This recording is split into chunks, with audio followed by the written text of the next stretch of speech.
Thanks very much, Miles, and thanks to the City UK for inviting me and for having a conference on this incredibly important issue. And let's be frank, this is not the start to the 2020s that we had all hoped for. A global pandemic followed by tragedy in Ukraine that's led to unimaginable human suffering. And the collective toll on our livelihoods and our economies has been at a scale rarely seen.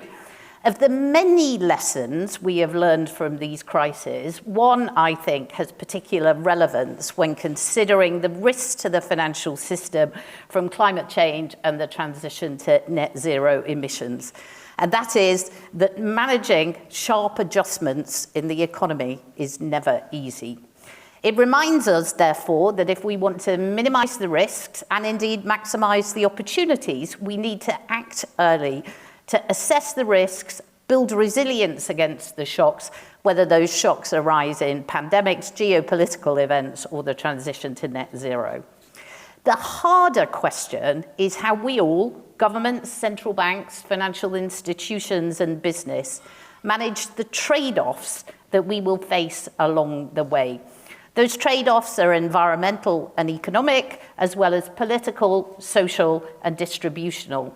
And managing those effectively is like walking on a tightrope with a need to maintain the right balance. Or put another way, it's not just the destination that matters, net zero by 2050, but the journey, the transition pathway that we take is important too. In the end, the path that we take for our planet, economy, and the financial system will ultimately be the sum of myriad individual decisions, not just big commitments. And we must make those decisions in a timely and informed way with a good understanding of both the intended and unintended consequences they may create. And that's what I'd like to explore today. How can we balance on the net zero tightrope, and what role can the Bank of England play, working closely with government in keeping us steady? So let me start with the Bank of England's role.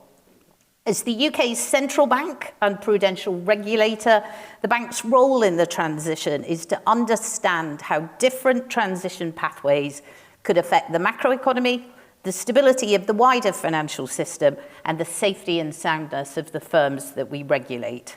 Our policy response must be calibrated to address the risks that these pathways pose to our objectives, and the bank's actions can, of course, help magnify the effects of government climate policy. Mitigating climate change and solving for the transition is ultimately going to take the combined efforts of government, industry, finance, regulators, and individuals.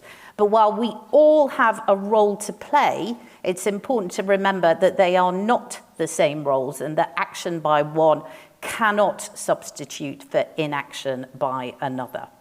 That brings me then to the financial sector, where I must say a lot has changed in the past few years. We are seeing firms begin to make more serious investments in developing effective capabilities, both to manage climate-related financial risks and to identify the opportunities from the transition. Regulators like us have played a part in prompting this shift, but so too have the demands and needs of investors and customers. We've seen progress, which is of course welcome. However, there is still much further to go before capabilities can be considered effective and firms' actions sufficient to support the transition. Now, the financial sector's role in this transition is clear. It must facilitate the flow of finance to support businesses and households in reducing their emissions and helping smooth the adjustment in the real economy. But there's a problem here. External scrutiny on firms' climate actions is increasing, but this tends to focus on their individual actions and the greenness of their lending and investments today, rather than the aggregate outcomes which will determine the climate future we will face. This approach may lead to firms greening their own balance sheets today, not greening the future wider economy.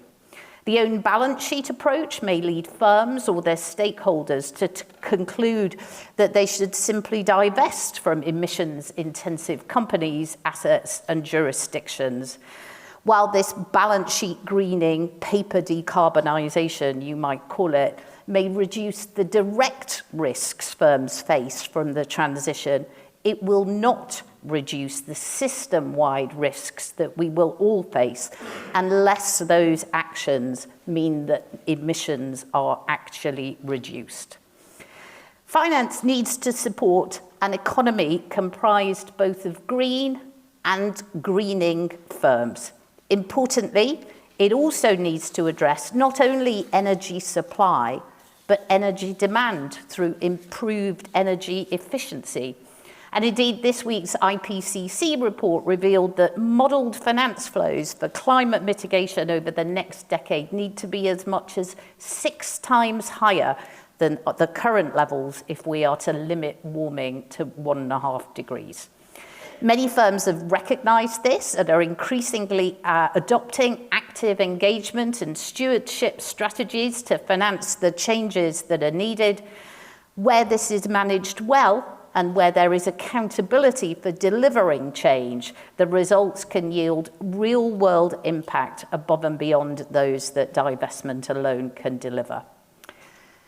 The speed and the shape of the transition, the signposts for us all to follow, if you like, is for government to determine.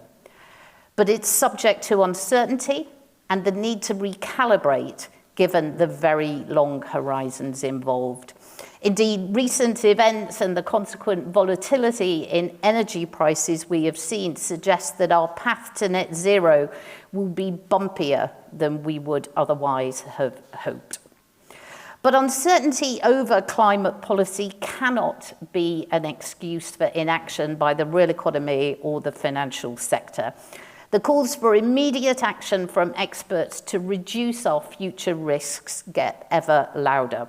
So we must recognise the need to use climate scenario analysis to explore a range of possible futures as we determine our actions today. And the Bank of England's Climate Biennial Exploratory Scenario exercise, the results of which we will publish next month, is designed to do exactly that. And we must all use exercises like these to help us fulfil our collective responsibility to manage those bumps well. The particular size, mix, and timing of policy actions and how they vary across jurisdictions will of course have different impacts on different economic sectors and households. Transition to net zero will create new winners and new losers. Some will be better off and others will be worse.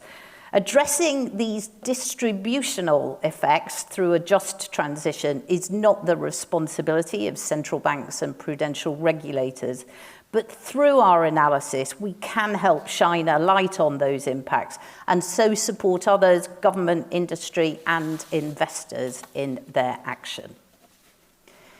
In addition to the intended consequences of our policy choices and actions, we may also face unintended consequences. And I'd like to draw your attention to 3 that I think we need to be mindful of. First, there are policy choices which could lead to a less effective transition. I've already mentioned the potential for emissions-intensive activities to migrate outside of the banking sector. That may lead to less transparency over these activities and could potentially deprive those firms that need to transition the most access to affordable finance. Now, that does not mean we should not take necessary actions in the banking sector, but it does highlight that financial rules are limited by regulatory perimeters. Second, rapid changes in the prices of green and emissions-intensive assets could lead to market instability. The rush for green investments could create green asset bubbles and increase the risk of sudden price corrections. And of course, on the other side, sudden imposition of climate policies in a late and disorderly transition could lead to a climate Minsky moment where prices of emissions-intensive assets collapse. Third, care must be taken in managing the transition to avoid unwarranted economic, social, and distributional consequences. We could see this occur where finance becomes the limiting factor for the provision of certain products or services, restricting their supply before a sustainable replacement has become available. That might arise if limits on finance to corporates involved in the supply of high carbon energy runs ahead of replacement renewable sources, or if there are restrictions on the provisions of mortgages of energy inefficient buildings without finance available to improve them. Credit being withdrawn can have wider consequences for energy prices and the macroeconomy more broadly. And as recent experience of higher energy prices has reminded us, these impacts can fall disproportionately on some groups. So we stand at a crucial moment in the transition where momentum is with us, but the transition risks being shaped by firms who are acting with limited information and with the potential for complex unintended consequences. Successfully navigating this means we could be on a path to an orderly transition. Failing to transition in the right way may lead risks to crystallize, the consequences of which could fall hardest on the most vulnerable. So how do we ensure we stay steady as we balance this net zero tightrope? An effective transition requires the efficient allocation of capital to assets that are both green now and those that need greening, and the responsible retirement over time of assets which are not compatible with a net zero outcome. Greater detail on government climate policies will support this, but in the meantime, greater transparency on firms' approaches to climate change through disclosures and transition plans is key to enabling the right action. We have the foundations for that transparency through the Task Force for Climate-Related Financial Disclosures and now the IFRS's International Sustainability Standards Board. And as you may expect from the Bank of England, we have work underway to monitor and assess the transition to net zero and to understand how the characteristics could pose risks to our objectives of monetary and financial stability.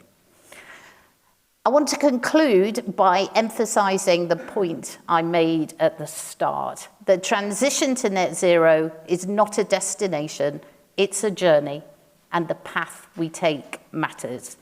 The urgent need for climate action is hard to overstate, but that should not mean we ignore the financial, economic, and social consequences that come with our choices as we balance on that tightrope.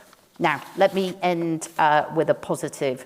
Financial regulators' approach to climate change has been developed at pace.